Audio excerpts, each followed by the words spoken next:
আওয়ামী লীগও দেশের জন্য উন্নত করছে, এটা আপনারাও দেখছেন। শেখ হাসিনা কিন্তু বলছিল যে পুরোটাই কিন্তু বাইরের ষড়যন্ত্র ছিল।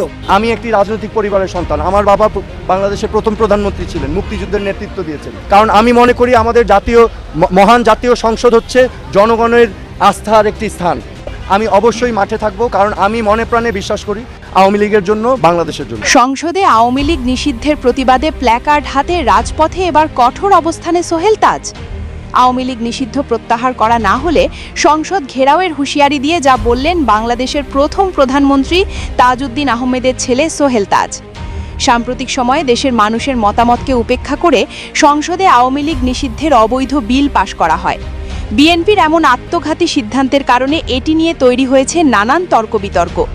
এবার আওয়ামী লীগ নিষিদ্ধের প্রতিবাদে প্ল্যাকার্ড হাতে রাজপথে নেমেছেন সোহেল তাজ।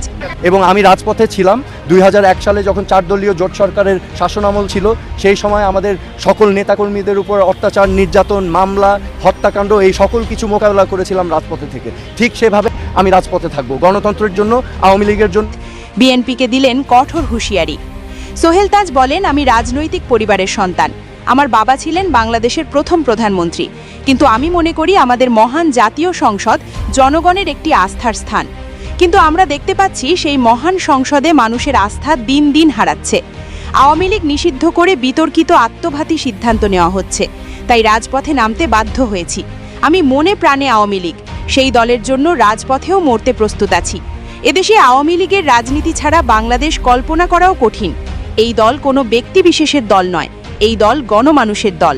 সোহেল তাজ আরও বলেন, যদি আওয়ামী লীগের নিষেধাজ্ঞা তুলে না নেওয়া হয় তাহলে সংসদ ঘেরাও করে তীব্র আন্দোলন গড়ে তোলা হবে।